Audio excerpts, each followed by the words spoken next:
La Catedral de Notre Dame 4 años después de su incendio y efectos de la guerra en Ucrania que algunos vecinos llevan especialmente mal. Esta vez el jaleo tiene que ver con la economía. Empezamos.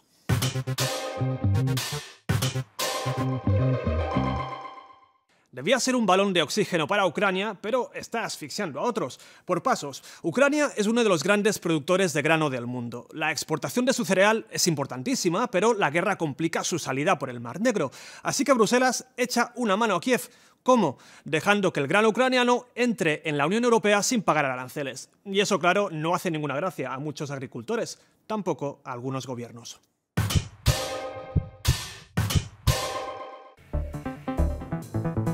Los agricultores polacos están furiosos. Tienen entre ceja y ceja las importaciones de cereales ucranianos tirados de precio. Desde el inicio de la invasión rusa, estos cereales se exportan desde Ucrania por vía terrestre, pero en gran parte están bloqueados en Europa del Este. Consecuencia, la cosecha polaca es casi imposible de vender. Polonia y Hungría cogieron el toro por los cuernos. Para proteger a sus agricultores han decretado un embargo sobre los productos agrícolas ucranianos. Nuestro gobierno ha decidido prohibir la importación a Polonia de cereales y otros productos alimenticios de Ucrania, como la miel. Como resultado, los camiones ucranianos se amontonan a lo largo de kilómetros en la frontera polaca. Los conductores están abandonados. Hace 3 días que estamos atrapados aquí. Eslovaquia también prohíbe la venta de trigo ucraniano con la excusa de la presencia de pesticidas. Sin embargo, permite el paso de cereales hacia otros países. Polonia también ha permitido su entrada. Después de largos debates, Varsovia y Kiev se ponen de acuerdo. Los cereales ucranianos ya no podrán ser almacenados en Polonia, sino transportados a otros países a través de Polonia. Como consecuencia de las múltiples manifestaciones de agricultores, Bulgaria prohíbe la importación de cereales ucranianos hasta finales de junio. Sofía responsabiliza a la Comisión Europea de este bloqueo. Hubo un proyecto de corredores de solidaridad, pero gran parte de los alimentos ucranianos se quedaron en nuestro país. Esto destruye nuestras cadenas de producción y distribución. Mientras tanto, Hungría ha extendido su embargo a otros productos ucranianos como la miel, el vino, el pan y el azúcar. Rumanía anunció que podría tomar medidas similares. Se niega a ser la única puerta de entrada a la Unión Europea para los productos procedentes de Ucrania. Este es el panorama. Los gobiernos de Polonia, Hungría, Eslovaquia, Bulgaria o Rumanía se mueven por la presión de sus agricultores, que se sienten los grandes perjudicados. Dicen que el grano ucraniano más barato está inundando sus mercados y que sus precios están cayendo en picado. Situación sobre el terreno. Viajamos a Polonia. Janusz Szewera es agricultor en el este de Polonia. Lleva 36 años cultivando trigo y colza. Ha conocido años difíciles, pero ninguno como este. Sus almacenes están aún llenos. Las 1.700 toneladas que cosechó el año pasado no se han vendido. El motivo es la competencia desleal del grano ucraniano importado a precios de saldo.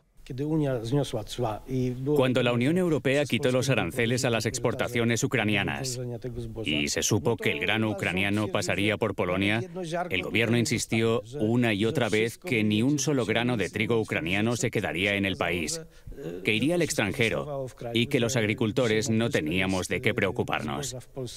Desde entonces hemos visto cómo todo el grano se queda en Polonia. Es un diluvio, nos ahogamos en su trigo. Este agricultor sintió alivio cuando Polonia, igual que Hungría, Eslovaquia y Bulgaria, cerró la frontera a los productos agrícolas ucranianos. Pero esos embargos fueron denunciados por la Unión Europea. ¿Qué puede hacer Polonia? Ha firmado un acuerdo con Kiev para aumentar los controles y asegurarse de que los cereales ucranianos abandonan territorio polaco. Pero eso no tranquiliza a los agricultores, que mantienen las protestas. Hoy por hoy, nadie conoce los detalles del acuerdo. ¿Qué ocurrirá si no se consigue rastrear el grano ucraniano cuando llega a Polonia? ¿Volverá a Ucrania? No lo creo. Las autoridades polacas, que serían las responsables de los controles, exigen más colaboración. El trigo solo tiene que pasar por Polonia con destino a terceros países. Pero los puertos marítimos polacos no tienen por qué ser los únicos que gestionen las exportaciones. El puerto de Klaipėda en Lituania o el de Hamburgo en Alemania o los Países Bajos también pueden ayudar. La Unión Europea acaba de anunciar una ayuda de 100 millones de euros, que se suma a los 56 ya concedidos a los agricultores de 5 países fronterizos con Ucrania. ¿Pero será suficiente para asegurar el futuro de Janus y de todos los afectados? Con la colza ya en flor, este es un asunto urgente.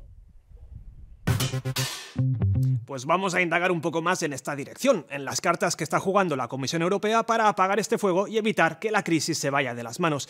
¿Y quién mejor que nuestro corresponsal en Bruselas para echarnos un cable? Salut Lionel. Bonjour Beate. La Comisión Europea ha anunciado nuevas medidas de apoyo a los agricultores de algunos países de Europa del Este. ¿Nos puedes contar más?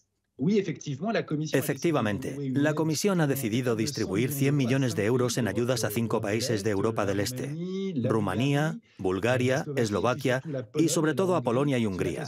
Se suman a otros 56 millones de euros de ayuda que se repartieron a finales de marzo, en esa ocasión solo a Bulgaria, Rumanía y Polonia. Estos fondos proceden de la reserva de crisis de la política agrícola común. Ante todo, la Comisión pretende frenar urgentemente el impulso proteccionista de estos países. En Europa, la libre circulación de mercancías es una prioridad absoluta y se trata de preservar, a toda costa, el mercado único. Las importaciones de productos agrícolas ucranianos han quedado exentas de derechos de aduana para facilitar su circulación, pero gran parte del grano está bloqueado en Polonia y en otros países de Europa del Este. ¿Qué ha fallado?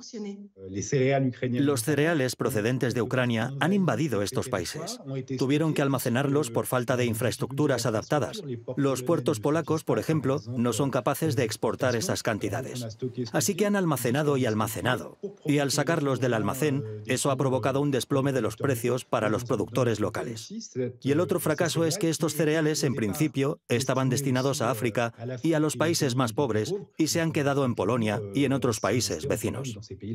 Bulgaria ha decidido prohibir la importación de cereales ucranianos. Hungría ha ampliado las restricciones a otros productos alimentarios.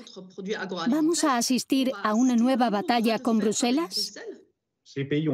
La Comisión tiene a su disposición una reserva de crisis de 500 millones de euros y estos países lo saben muy bien.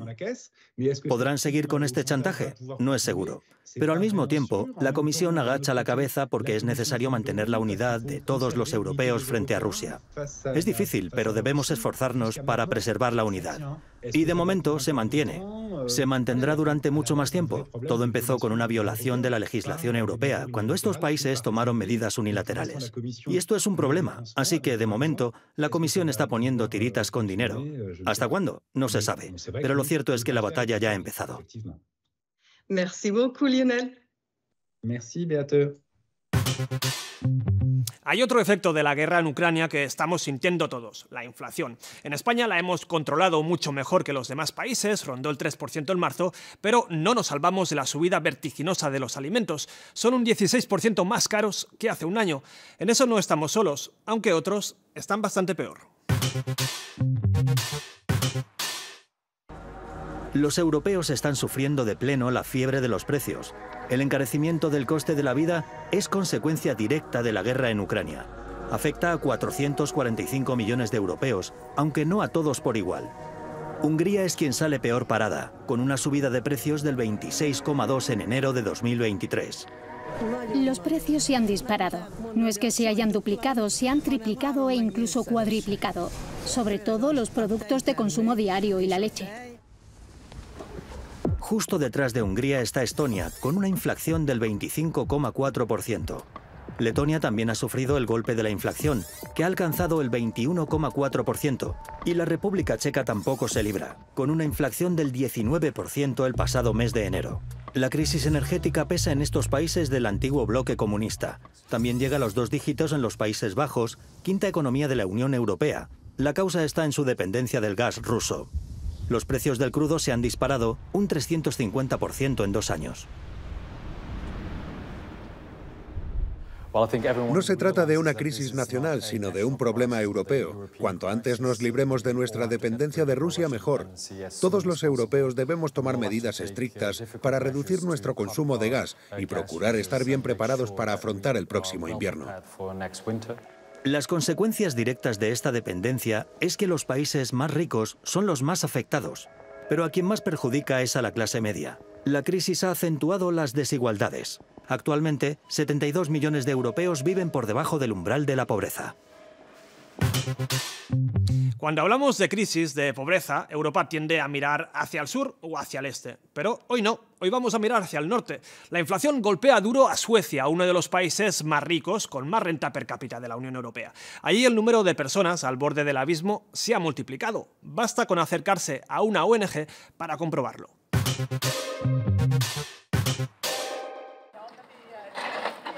Al subir la persiana ya hay cola.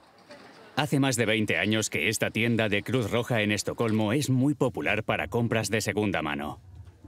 Pero últimamente los clientes vienen aquí para comprar alimentos donados por los supermercados a precios bajos.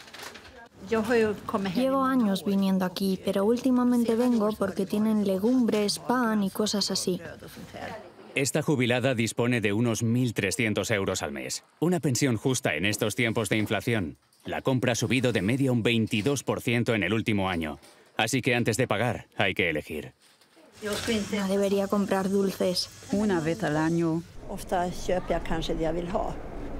Suelo comprar lo que quiero, pero entonces tengo que dejar otra cosa. Me crié en una familia modesta, así que estoy acostumbrada desde que era niña y me lo puedo tomar mejor que alguien que no ha pasado por esto antes. En los supermercados se venden cestas con descuento desde principios de abril. De ahí su popularidad, como demuestra el hecho de que Cruz Roja ha cuadruplicado su actividad en Suecia desde la pandemia. Tenemos muy buenos precios y notamos que viene gente más joven, por ejemplo, familias jóvenes. Los salarios no suben al mismo ritmo que los precios, las cosas están difíciles para mucha gente. Es una nueva realidad para uno de los países más ricos de la Unión Europea.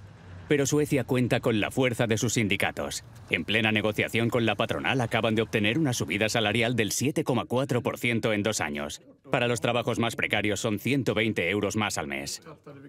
Es la mayor subida desde... Hace 25 años. Es una victoria para este sindicato que representa a 1,5 millones de personas, aunque aún queda mucho por hacer. Se podría subir el paro, subir por lo menos las pensiones más bajas, la prestación por hijo a cargo o las ayudas para vivienda, cosas que ayudan, sobre todo, a los hogares con ingresos más bajos. Medidas que parcialmente podría aplicar muy pronto el gobierno conservador que acaba de presentar su presupuesto en el Parlamento. Se han movilizado casi 350 millones de euros para apoyar a los más vulnerables. Seguro que recordáis estas imágenes. Son del 15 de abril de 2019, París.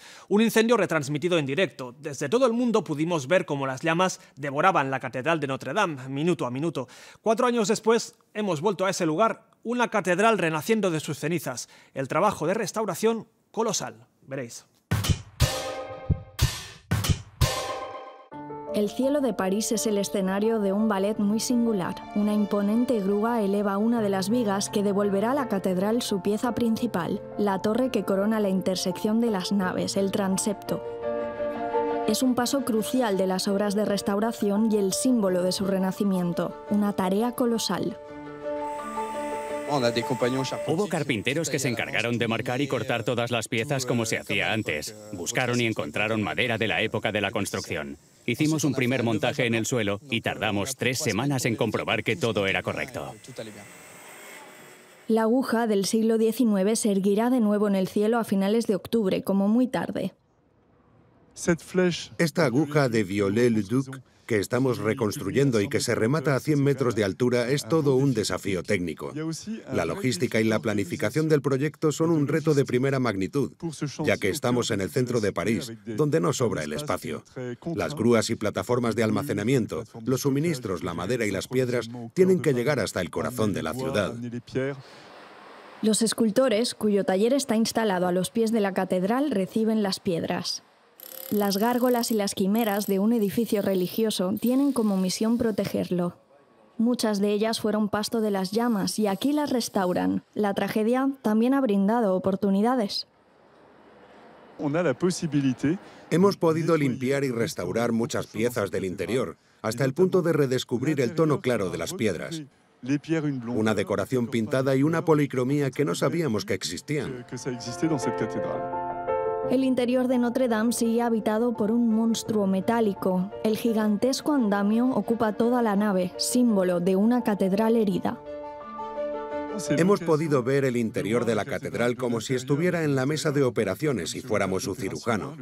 Ahora sabemos mucho más sobre el origen de la madera y sobre cómo se construía un armazón en los siglos XII y XIII. La reconstrucción del armazón de la aguja, el bosque de Notre Dame, es el gran reto de la obra del siglo. Una vez terminado, el armazón estará compuesto de más de 2.500 piezas de madera y pesará unas 80 toneladas. Seguramente no volveremos a trabajar en algo así en la vida. 1000 personas trabajan en la restauración de esta joya del arte gótico. Se prevé que Notre Dame reabra sus puertas a finales de 2024 y lo haga con sus mejores galas. Ya queda menos. Vamos a cruzar los dedos para que esas obras de restauración sigan a un buen ritmo. En París acabamos hoy, pero la semana que viene seguimos viajando por Europa. No faltéis. Hasta pronto.